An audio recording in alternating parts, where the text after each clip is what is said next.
Welcome back to Out of the Rough. I'm Fred Arnold. I'm here with Tawnya Gilreath. Tawnya is with LA Business Pros, and you're a transaction advisor and certified business intermediary, Yes. which I want to break down simply as you help connect a buyer and seller of a business. Correct. Yes, Yeah. so you help them break that down, and you come from the corporate world originally. Yes, I do. Tell us a little bit about yourself. I spent about 20 years in technology sector doing software analysis, design, development, business process analysis, and so forth.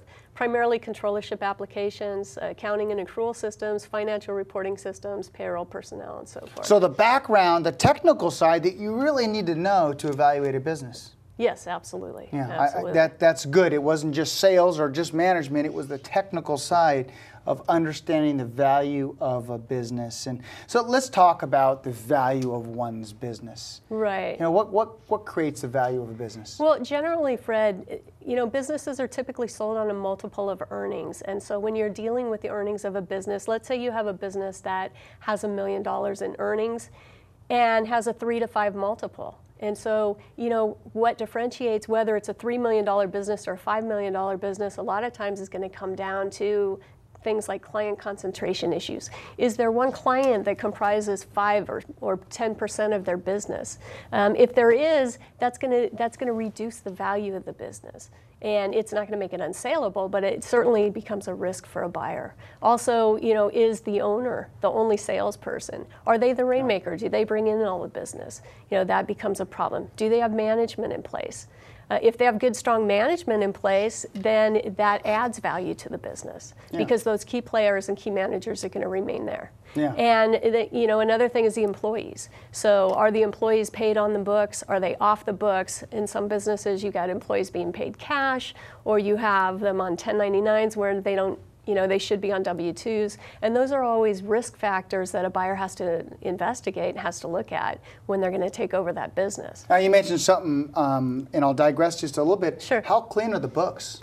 Clean, you know, books and records need to be relatively clean. It's in businesses, and primarily when there's a sole owner, there's a lot of discretionary expenditures. Sure. And so what you want to do, as long as we can identify those, but they need, you know, it needs to be within reason. I mean, I once worked with a business where their tax return showed $5 million in revenue and about $70,000 or $80,000 in taxable income. When we added back all the discretionary earnings, their income, you know, their discretionary earnings was really around $1.5 million. And that becomes very problematic for a buyer because it's just hard to justify that level of add back. Yeah, that level of participation with their cash they're investing in it. Sure. Is there a best time to invest in a company when you're trying to buy a company or sell? Well, the best time to buy a company, you know, it really depends on the person, on the buyer. And if they're a company and they're looking for a strategic acquisition, looking to expand through a vertical acquisition, add a new product line that's synergistic to their own, certainly now would be a good time because the economy's been down, so the numbers of businesses have been down. They are starting to go back up. The economy is picking up, and so they can acquire a business at a much lower price, you know, than they could maybe 3 years ago. A lower price point or lower multiple? Sure. Yeah, yeah. How long does it take to prepare a business for sale if someone's looking, okay, I want to be out in 2 years, 3 years, and what are some of the key things they could start to do now to prepare for that? Right. Well, what they want to do is a preliminary due diligence, and one of the most important things any business owner can do is really step into the shoes of a buyer. You know, look at your business through the eyes of a buyer, and what are the concerns and things, you know, if you were looking at your business, what concerns would you have that would prevent you from offering top dollar for that business? And so again, it goes back to, are your books and records in order? If the books and records are relatively clean and in order, you can prepare a business in maybe 6 months to a year. Same with employees. You know, if the employees are all being paid on 1099s and you have to get them over onto W-2s and you need to be able to show a track record of that, you're usually looking for, you know, 3 years. So a buyer is going to look back to 3 to 5 years.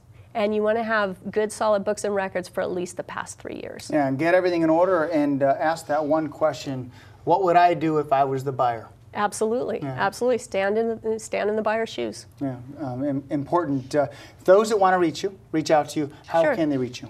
Well, they can reach us by phone at 818-781-0082 or on our website at www.labusinesspros.com. Well, thanks for educating me a little bit about the process, and thanks for coming in. Thank you very much for having me. Yep, you're welcome. Ladies and gentlemen, Tawnya Gilreath, and she's with LA Business Pros. We're going to jump to a quick break, and we'll be right back.